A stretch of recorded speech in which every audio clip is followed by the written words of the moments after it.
Hey, today I'm going to talk about covariance, correlation coefficient, and the R-squares. Covariance is indicate the relationship of the two variables whenever one variable changes. So this is the covariance formula. So basically, this since is covariance, so you have to have a two set of the data, which is x and y. These two variable we want to evaluate the relationship of these two variables. So the formula tell you the covariance is going to be calculated by the difference of the number difference of the individual value to the mean, then times another variable, the individual value to the mean, then divided by the n minus 1. So you can see this is if you only have one variable, so you can see this is the variance only have a one variable set of the data. Here is the individual value to the mean, then you square this. If you look at this, if y equal to x, so then you can exactly get the same formula. So that's it. You want to understand the two variable, a little bit of relationship between the covariance and the variance. So here's a little example. We want to calculate the covariance. Use the formula here.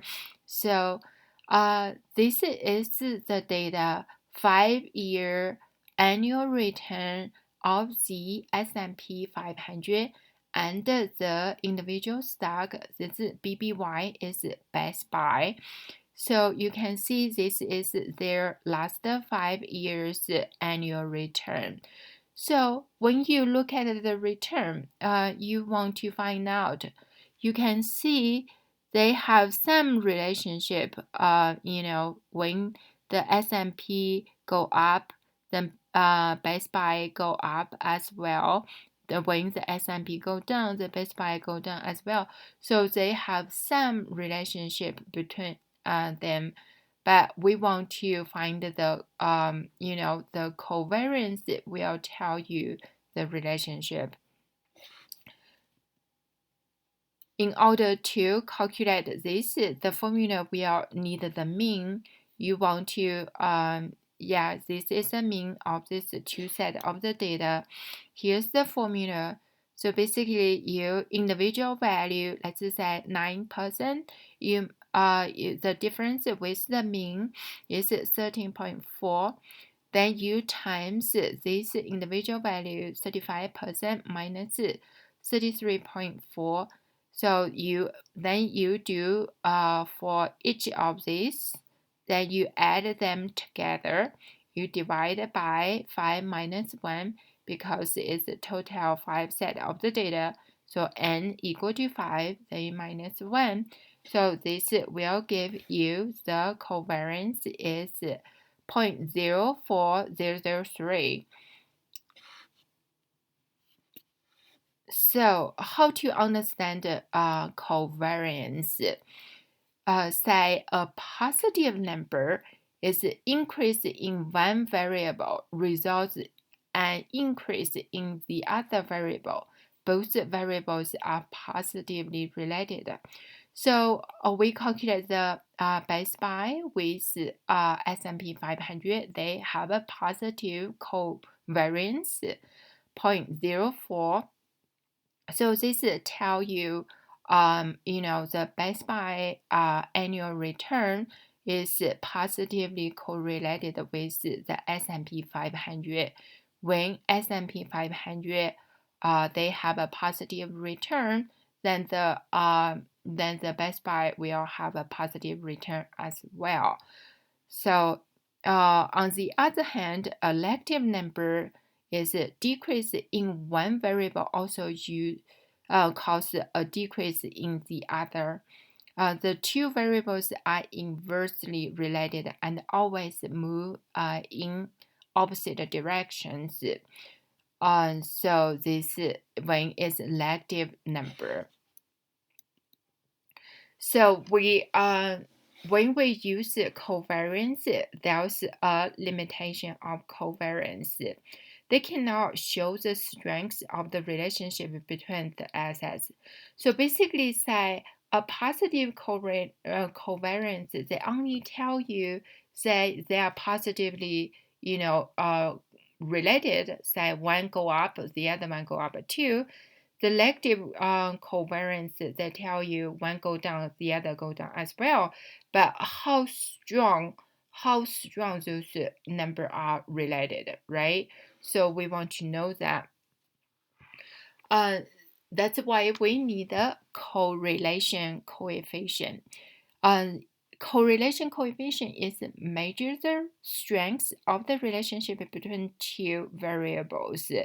This is the formula. So basically, we know covariance, previously discussed, then divided by the two variables standard deviation. So this y will give us a correlation coefficient. This number is always between -1 and 1. So this when we're gonna talk about more about how to interpret this. So the previous example, we used to calculate the covariance. We can calculate the correlation coefficient here. So we already know the covariance. Then we need to divide by the standard deviation. So we need to know the standard deviation. So here is the standard deviation. Then we plug that in the formula, then we can get the correlation coefficient is 0.8664. How we understand this number?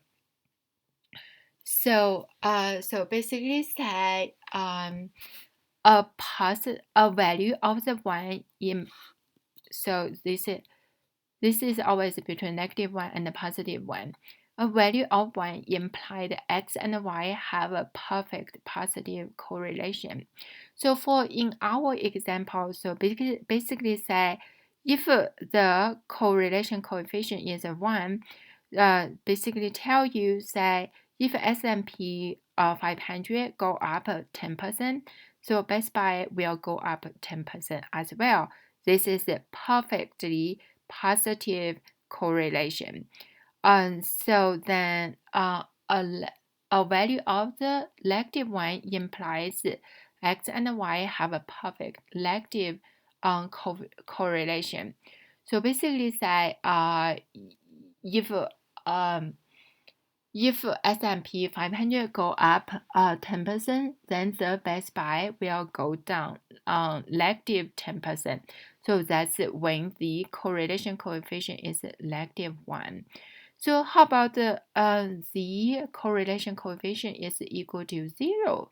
Equal to 0 basically tell you say, let's just say S&P 500, no matter it's go up, go down, then the Best Buy, their return just not really move at all. So that tell you they are not correlated. So we calculate the Best Buy and the S&P 500 correlation coefficient is 0.8664. You can look at this number is a positive number and is very close to 1. So basically tell you Best Buy is strong, positively correlated with S&P 500. When we use the correlation coefficient, because no matter if you are negative number or the positive number, they basically tell you the variable x and the y, they are correlated. Doesn't matter it's positive or negative. So that's why we want to square. This is r squared. R squared basically is equal to the square of the correlation coefficient. So R squared is describes the percentage of the variable in the one variable that is explained by the change in the second variable, or the strength of the relationship between the two variables. So we use R squared just to quick tell you how strong the correlation between the two variables. In the finance industry, we have a 70 rule. So basically say if R squared greater than 70 is safe to use the beta and alpha is appropriate while the R squared of the stock portfolio is approximately 0.7. So basically say in financial portfolio management, many use alpha and beta so to describe the returns and the risk in the portfolio. So if the R squared is below 70, usually tell you you should not use the alpha or the beta because they are not reliable, because their correlation is not very strong. So here's the another way to look at the R square. So basically, the R square is also equal to SSR divided by SST. What is SSR and SST?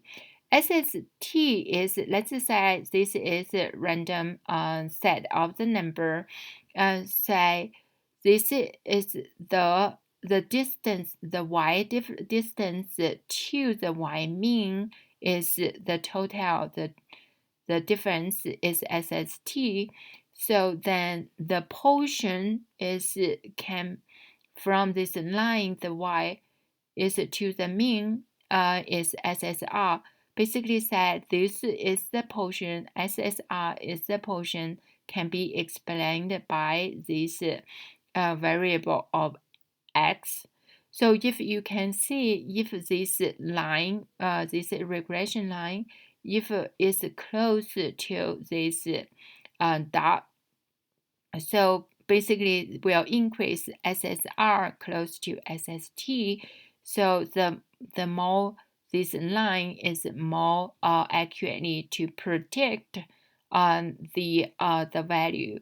So which means overall, just to tell you, the higher the R is, the more X. So X can explain Y. So basically, that if R squared is very strong, S&P 500 return basically can use it to explain to in Best Buy's return. So that's basically tell you. Those this is from a very good video on YouTube. So I'm gonna link the this link in the description.